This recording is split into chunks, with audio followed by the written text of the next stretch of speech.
Al sur del Valle de Aburrá hay un lugar único donde el conocimiento conjuga con la naturaleza, donde el desarrollo humano y profesional responden a los desafíos del hoy y del mañana. Bienvenidos a la Corporación Universitaria Lasallista. Somos de La Salle, todo un proyecto educativo con más de 300 años de historia, que ha desarrollado una red única en el mundo a través de 65 universidades en los 5 continentes y con más de 300.000 estudiantes. Aquí, la movilidad y la conexión con el mundo se hace real. Descubre nuestras 3 facultades que agrupan 10 pregrados y 5 posgrados.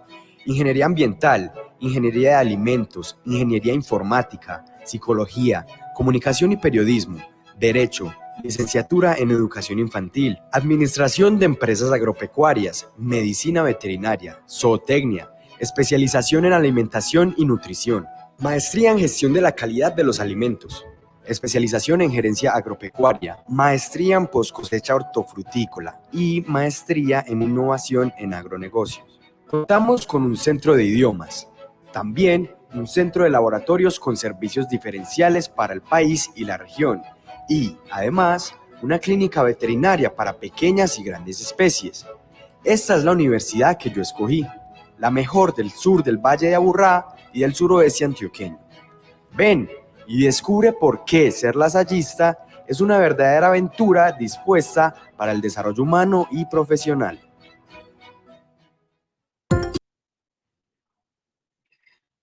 Bueno, muy buenas tardes. Quiero agradecer ante todo la invitación a participar en este proceso de orientación hacia el mundo maravilloso de la educación superior. Mi nombre es Jorge Enrique Gallego Vázquez y soy el vicerrector académico de la Corporación Universitaria Lasallista. Tengo preparados para ustedes una charla orientada a lo que son las tendencias mundiales y la forma como impactan hoy la realidad de nuestra sociedad, de nuestra vida política, económica y social, para que podamos tomar las mejores decisiones en torno a lo que es el futuro de la educación superior después de superar el bachillerato como etapa intermedia de formación a lo largo de la vida. Vamos a conversar un poco al respecto. Siguiente, por favor. Básicamente vamos a hablar de tendencias mundiales para la orientación profesional, partiendo de lo que está pasando hoy en el mundo y de lo que nos espera en términos de futuro. Siguiente, por favor. Bueno, en primer lugar, estamos en un mundo donde están cambiando los paradigmas. Hay unos paradigmas tradicionales que datan del siglo XIX al siglo XX y hay unos paradigmas presentes y futuros que están cambiando un poco la forma como desarrollamos las cosas. En primer lugar, en educación, la educación tradicional ha sido memorista y centrada en el docente. La educación tradicional, como la conocemos hasta el año pasado, en la mayoría de los casos, era una educación donde el docente dicta clase y el estudiante toma nota. El estudiante es un actor pasivo en el proceso de enseñanza y aprendizaje. El profesor es el dueño del conocimiento y de la información. Y estamos entrando en una era donde, gracias al desarrollo de las tecnologías de información y comunicación, la educación es basada en la construcción colectiva de conocimiento y está centrada en el estudiante. Ya el docente no es el protagonista es el estudiante que tiene acceso a la información y a la orientación del profesor, pero también tiene acceso a la información que está disponible en la web, tiene acceso a toda una serie de recursos didácticos para desarrollar su propio proceso de aprendizaje. De igual manera, en el sector productivo, las empresas tradicionales han sido por el Estado, va a la rutina y la cotidianidad y copiando los productos y servicios que se ofrecen en otras latitudes. Hoy estamos hablando de empresas globalizadas, que son competitivas, que son innovadoras, que están tratando permanentemente de mejorar las condiciones de los procesos, los productos y los servicios que ofrecen y que son empresas creativas. Por otro lado, las personas tradicionalmente hemos sido reactivas, esperamos a que sucedan las cosas y a partir de ahí miramos qué vamos a hacer para resolver. Hemos sido individualistas, pensando solo en el interés propio, pero hoy con el cambio de paradigma las personas debemos ser más proactivas, No debemos esperar a que las cosas sucedan, sino prepararnos para que sucedan o hacer que las cosas sucedan. Por otro lado, el paradigma actual y futuro nos orienta a ser más colaborativos y a estar más basados en el interés común que en el interés particular, porque si nos va bien a todos, le va bien a cada una de las personas. Siguiente, por favor. Bueno, para poder hablar un poco de tendencias mundiales, quiero adentrarme en un concepto que hoy es muy popular en el mundo organizacional, no solamente del sector privado, sino del sector público y sobre todo a nivel del Estado y de las grandes multinacionales, se hace planeación prospectiva. La prospectiva es una disciplina administrativa de planeación a largo plazo. Ese es un concepto fundamental. La prospectiva propone iluminar el presente con la luz del futuro. Nosotros en este país, en su mayoría, las poblaciones y las personas somos muy basadas en el azar, muy supersticiosas, compramos la lotería y sin habernosla ganado ya estamos pensando qué vamos a hacer con la plata, nos gusta que nos lean las cartas, que nos lean el tabaco, que no sé qué, para adivinar el futuro, para saber qué va a pasar, pensamos que el futuro es fruto del azar, leemos el horóscopo a ver qué nos va a salir, cómo nos va a ir hoy, cuando realmente el futuro se construye día a día con el trabajo, con la formación y con cada una de las actividades que realizamos. Ese es el primer elemento que hay que tener en cuenta. O sea, si a mí me pasan las cosas, no es porque yo sea de malas, sino porque de alguna manera he abierto un camino para que las cosas sucedan o dejen de suceder. Entonces, el concepto de prospectiva se basa en la planeación a largo plazo. Ustedes saben que la planeación a largo plazo es a largo plazo, es decir, generalmente en las organizaciones un corto plazo es 1 año, 2 años, mediano plazo son 3 a 5 años, largo plazo generalmente son 10 o más años. Precisamente ahora que estamos en el 2020, recordamos que alguna vez Antioquia, por ejemplo, desarrolló una propuesta de visión prospectiva al 2020, ¿sí? Pensando a 20 años. Entonces, la planeación prospectiva está pensando en qué queremos hacer nosotros, cómo nos veremos dentro de 5 años, dentro de 10, dentro de 15 años. No podemos vivir un presente sin proyectarse el futuro. Por otro lado, la visión prospectiva propone un pensamiento colectivo, una visión de futuro compartida como sociedad en la que todos estamos involucrados. Para poder hacer prospectiva, generalmente se analiza una cosa que se llaman los factores de cambio. Existen 4 tipos de factores de cambio: los hechos portadores de futuro, las tendencias, las rupturas y las potencialidades. Rápidamente, los hechos portadores de futuro generalmente se atribuyen a acontecimientos que se dan en un momento histórico y que son positivos, ¿sí? Un hecho portador de futuro, por ejemplo, todos estudiamos seguramente en economía que hubo una cosa que se llamó la revolución industrial, la primera revolución industrial, porque hoy estamos hablando de la 4ª revolución industrial, que es la revolución de las industrias con base tecnológica. En la primera revolución industrial nos enseñaron en historia de la economía que un hecho portador de futuro fue el que generó toda esa dinámica de desarrollo de la revolución industrial, y esa se llamó un invento que fue la máquina de vapor. Entonces, los inventos y descubrimientos del ser humano de alguna manera se convierten en hechos portadores de futuro porque hacen que las cosas evolucionen y cambien de manera significativa. Lo mismo, por ejemplo, la invención del computador, el teléfono móvil, todos estos desarrollos tecnológicos que son inventos, el descubrimiento del ADN, por ejemplo, son y que cambian el panorama de la visión del ser humano frente a la Tierra y al universo.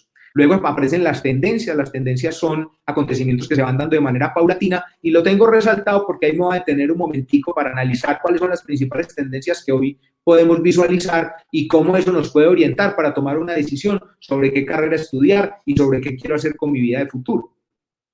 Las rupturas son también hechos que se dan en un momento histórico, pero contrario a los hechos portadores de futuro, que tienen un carácter positivo, generalmente las rupturas tienen un carácter negativo. Lamentablemente tengo que poner como ejemplo la pandemia, es decir, la aparición del COVID-19 como virus, que se convirtió en pandemia porque se regó a nivel global, es una ruptura. Nadie la esperaba. y de pronto nos cambió por completo la forma como pensamos, la forma como hacemos las cosas, la forma como nos movemos, cómo nos relacionamos. Entonces, ese es un ejemplo de ruptura. Pero las rupturas tradicionalmente, como tienen un efecto negativo, también están atribuidas, por ejemplo, a lo que llamamos catástrofes o desastres naturales, un terremoto, un tsunami. Son rupturas que se dan en un momento histórico, nadie las esperaba y cambia por completo el panorama de toda una sociedad. Claro, todos tenemos rupturas en la vida, de manera personal, de manera familiar. Por ejemplo, la pérdida de un ser querido es una ruptura en una familia, por supuesto, una tristeza, pero que solamente afecta a los familiares de la persona que se murió, o una ruptura sentimental, peleé con mi novia, ¿cierto? Eso me genera pues una situación difícil de momento, pero me afecta solo a mí. Cuando hablamos de rupturas desde el punto de vista prospectivo, nos referimos a rupturas que afectan toda una comunidad. Y en este caso, por ejemplo, la pandemia afecta a nivel global a todo el planeta, a toda la especie humana. Por otro lado están las potencialidades, que son esos factores de cambio que están orientados a aquellas cosas que nosotros podemos ser y nunca hemos hecho. Me refiero, por ejemplo, a que muchas personas que seguramente están viendo esta conferencia son bachilleres que quieren estudiar una carrera universitaria y aún no se han decidido. Entonces, cada uno de ustedes es potencialmente un profesional en 5 años, ¿sí? O en 4, dependiendo de la duración del programa de formación, o en 3, si es una carrera tecnológica o técnica. El cierto del caso es que las potencialidades son cosas que nosotros podemos potencialmente llegar a ser. Yo seguramente puedo estar siendo escuchado por potenciales médicos, potenciales ingenieros, potenciales administradores, potenciales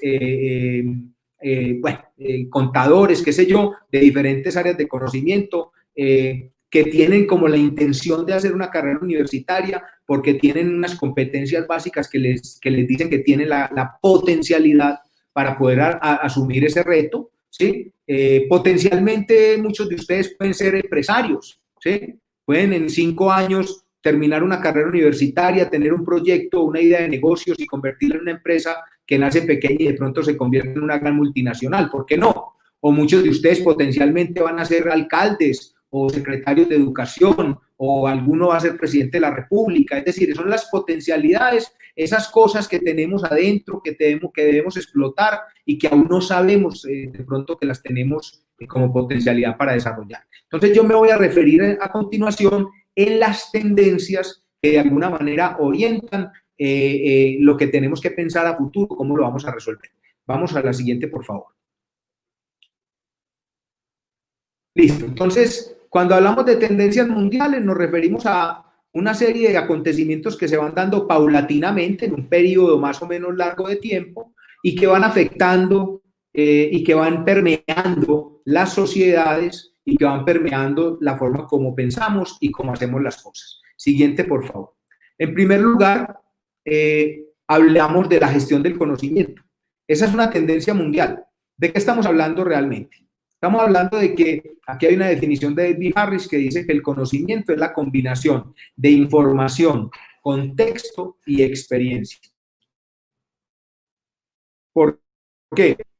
Porque hoy dicen que estamos en la era de la información, por ejemplo, ¿cierto? Y de hecho, con todo lo que ha pasado en este año, que ha sido un poco loco, nos hemos encontrado con una invasión de información que recibimos en nuestros dispositivos móviles a través de las redes sociales, a través de WhatsApp, muchos de ellos que no son reales y por eso se ha popularizado el concepto de fake news o noticias falsas que a veces nosotros creemos que son ciertas porque nos las mandó un amigo que supuestamente es muy confiable, ¿sí? Entonces estamos en un esquema de lo que llamamos infoxicación. O sea, estamos recibiendo demasiada información y tenemos que tener la capacidad de desarrollar el análisis crítico frente a la forma como se desarrollan las cosas, ¿cierto?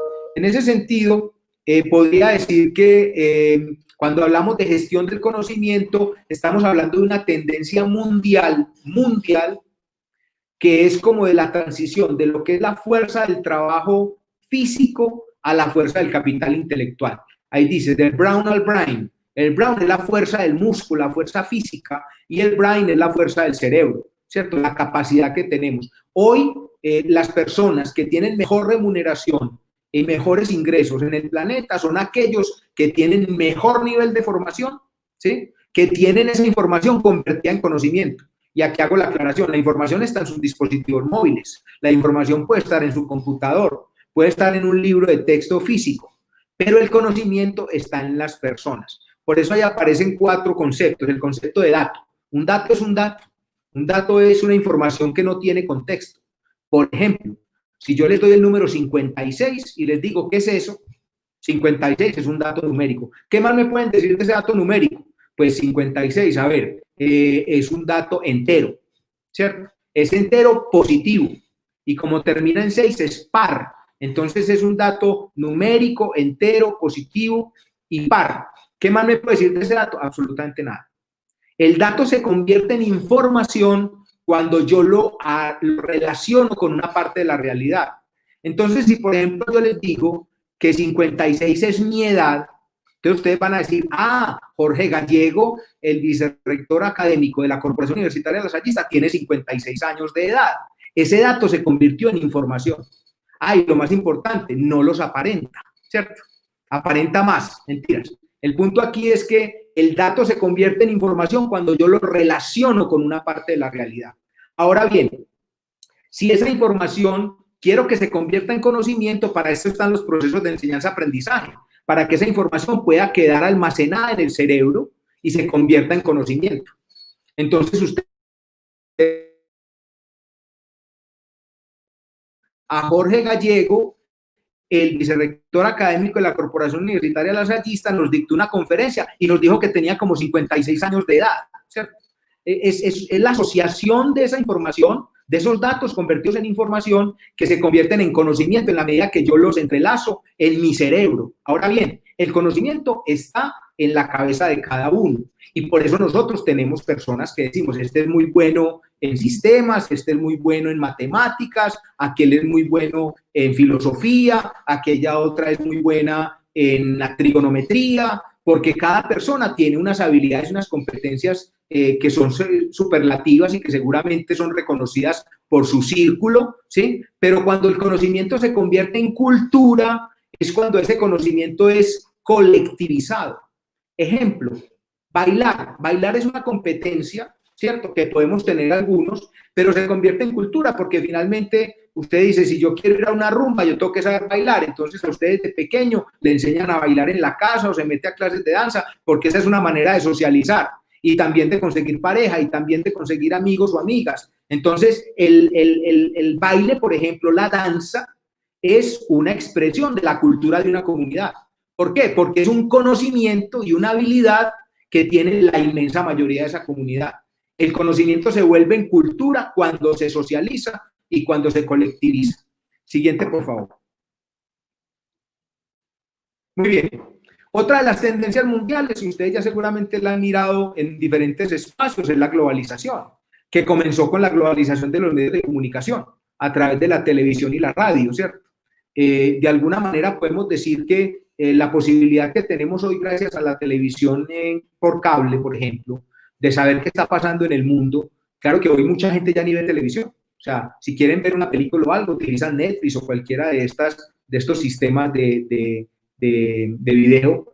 Por otro lado está la radio, que algunas personas pensaban que se iba a acabar porque llegó la televisión, entonces la radio para qué, pero hoy muchas personas pasamos en un vehículo 2 horas por lo menos diarias desplazándonos. Bueno, claro que en este año está un poquitín complicada la cosa en ese sentido, pero pues escuchamos radio y nos enteramos de lo que está pasando en el mundo de manera inmediata.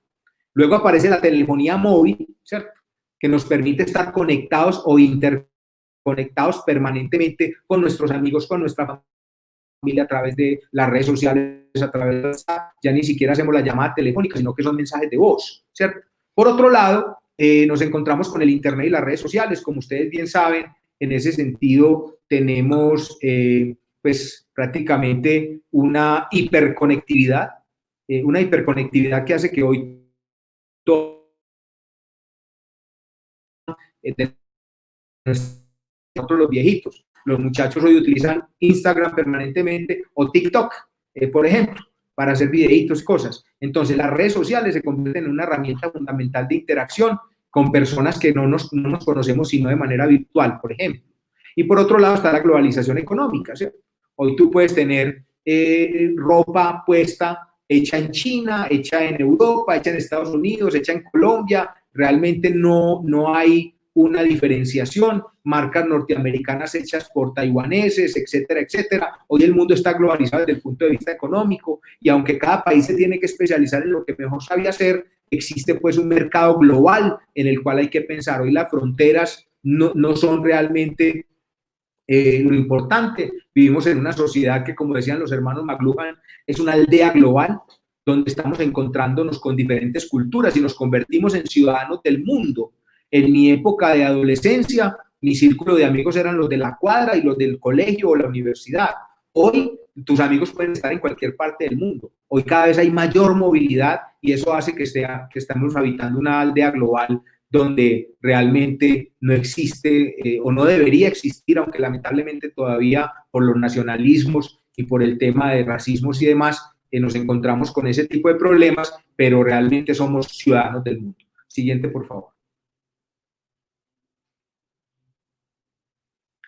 Muy bien, les decía que estamos en la era de la información e Internet pues definitivamente se convirtió en la herramienta por excelencia para la interacción entre los seres humanos, pero también para el acceso a la información y al conocimiento, ¿sí? El incremento exponencial de la información que hay todos los días se está subiendo cantidad de información. Piensen solamente en cuántos videos suben en el mundo en TikTok para que ustedes puedan mirar ahí que la muchachita bailando la coreografía de moda o el muchacho haciendo una broma, simplemente para mostrarse ante el mundo, para tener una identidad. Hoy en día hablamos de marca digital, o sea, cada que hacemos una cosa en nuestras redes, cada que subimos una foto, cada que subimos un video, cada que hacemos un comentario, estamos dejando una huella digital en la gran World Wide Web o gran telaraña mundial. Entonces, para eso también tenemos que pensar en que es nuestra marca digital, es nuestra marca personal la que estamos poniendo a disposición de todo el planeta, porque esos videos, esas fotos, esas cosas pueden ser vistas en cualquier parte del mundo.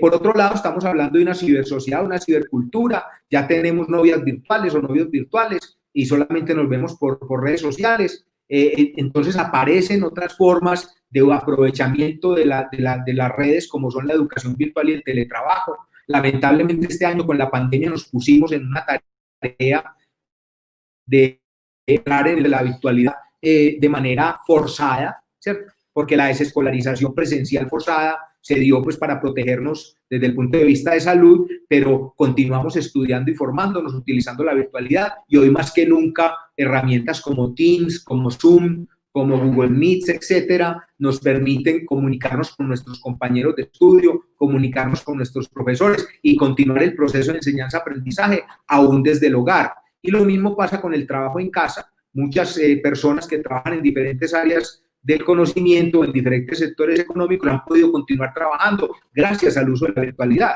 ¿sí? Por otro lado está el comercio electrónico que se activó por completo este año, ¿sí? Por eso la transformación digital global es una realidad, ¿sí? La compra de los diferentes insumos que necesitamos para el hogar, todo por Internet, business to business, business to customer, en fin, todos los modelos de comercio electrónico que existen y estamos hablando de empresas de información y de servicios virtuales que hacen que hoy la mayoría de los negocios, aún los negocios más simples de artesanías o de comidas, están utilizando la web para poder hacer net marketing digital y para poder hacer la distribución, el recaudo de los productos o servicios que ofrecen.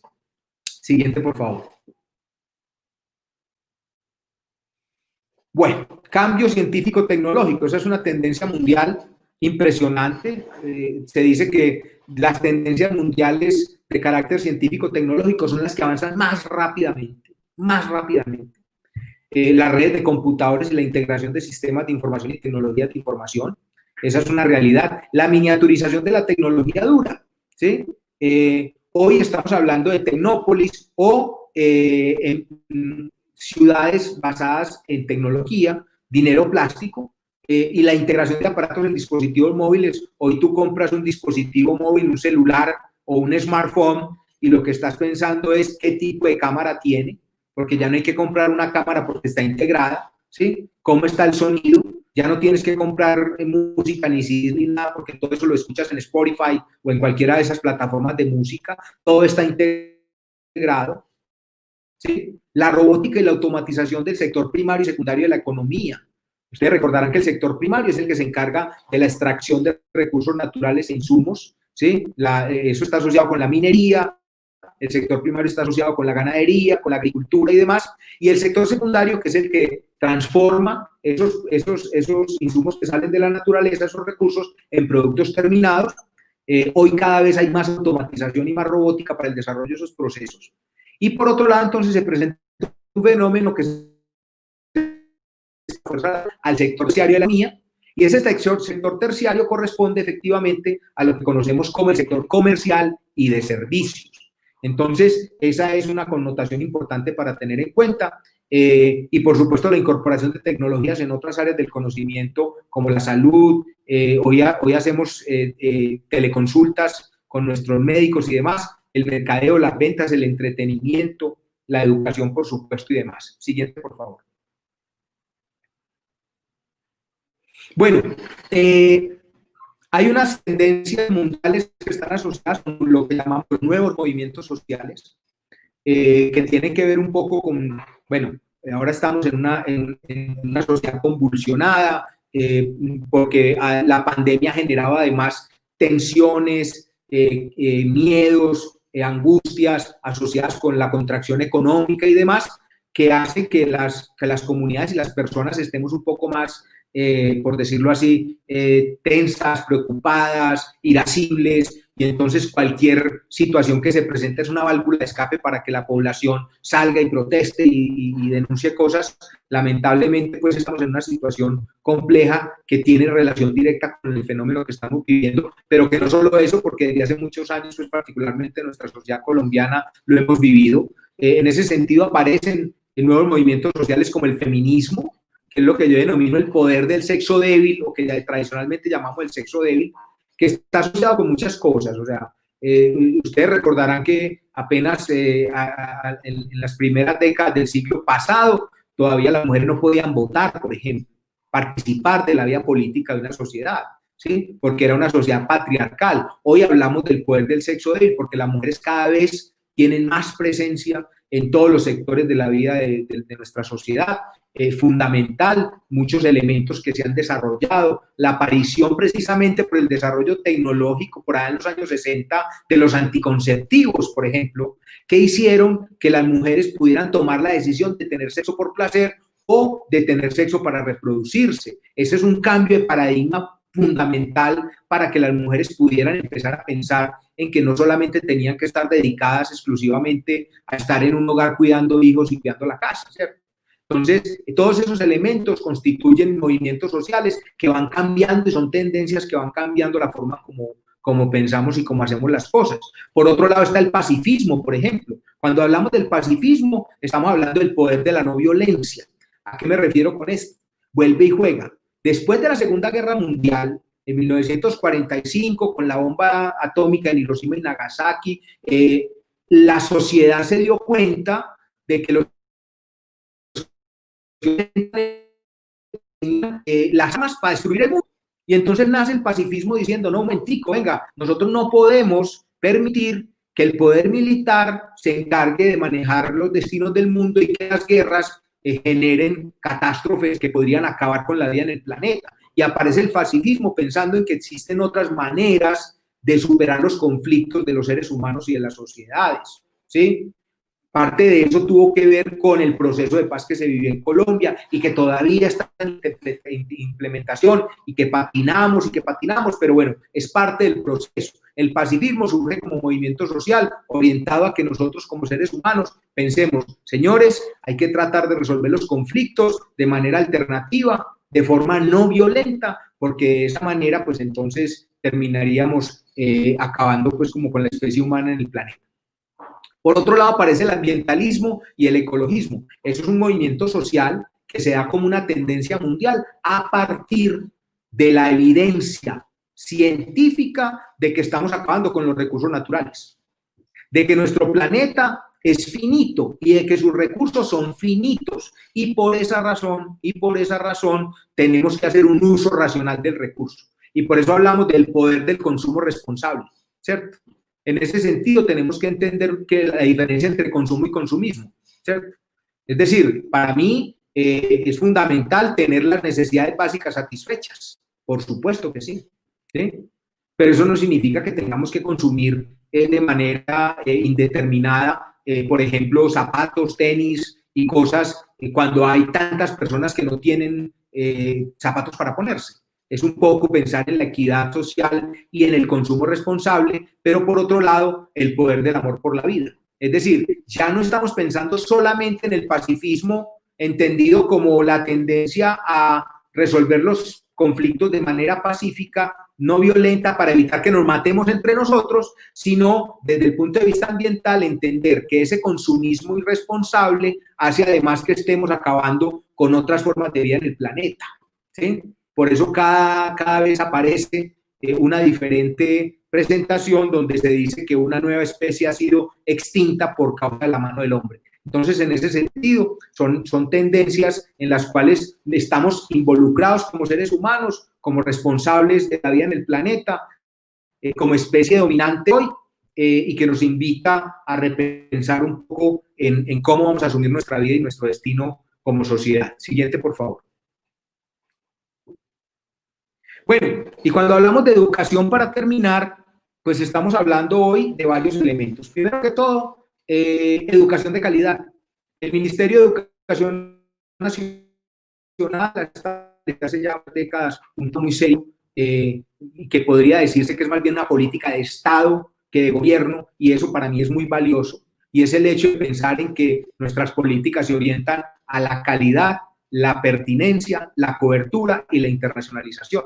Y eso se ha sostenido gobierno tras gobierno y se tiene que mantener. Cuando hablamos de calidad, estamos hablando de ofrecer condiciones de calidad para que nuestros muchachos puedan hacer unas carreras universitarias, técnicas, tecnológicas o profesionales universitarias con unas condiciones de calidad mínimas para garantizar que salgan buenos profesionales para transformar la sociedad, ¿cierto?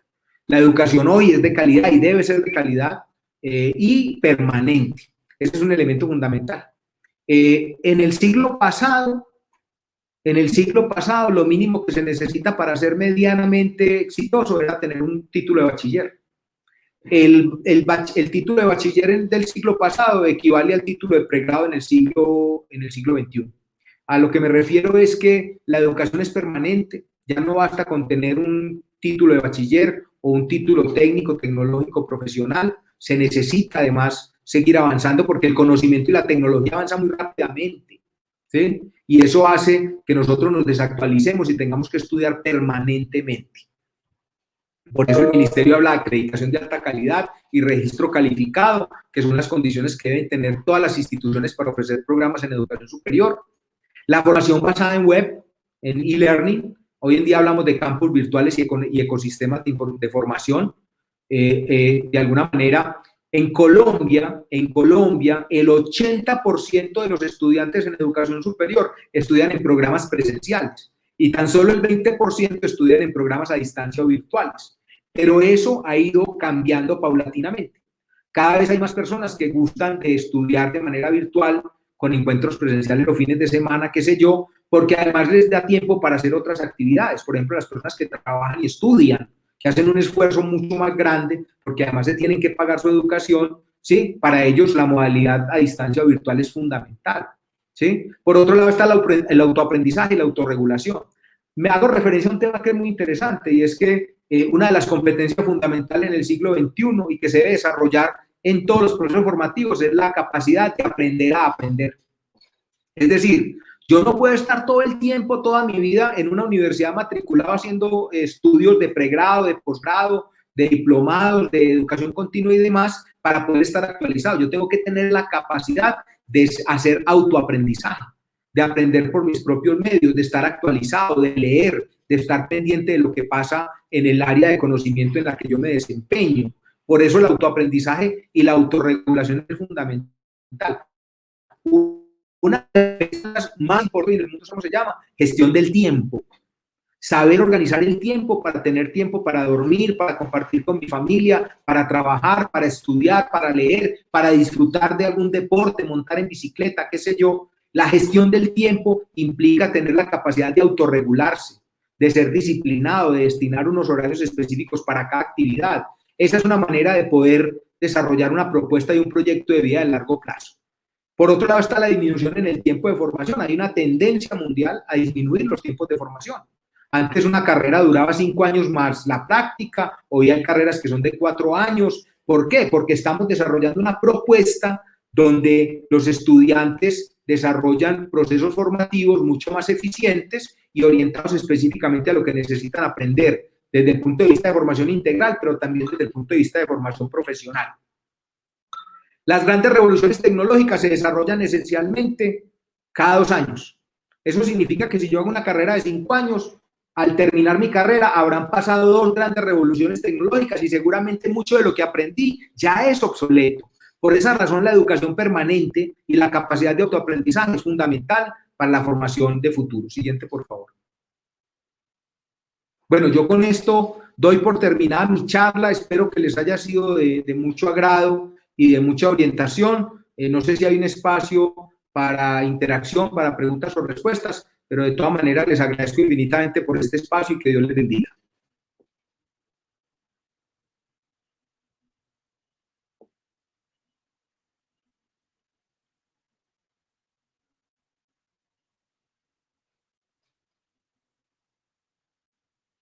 Muy bien, si no hay preguntas es porque todo estuvo muy claro. Les agradezco mucho por su disposición y por su tiempo.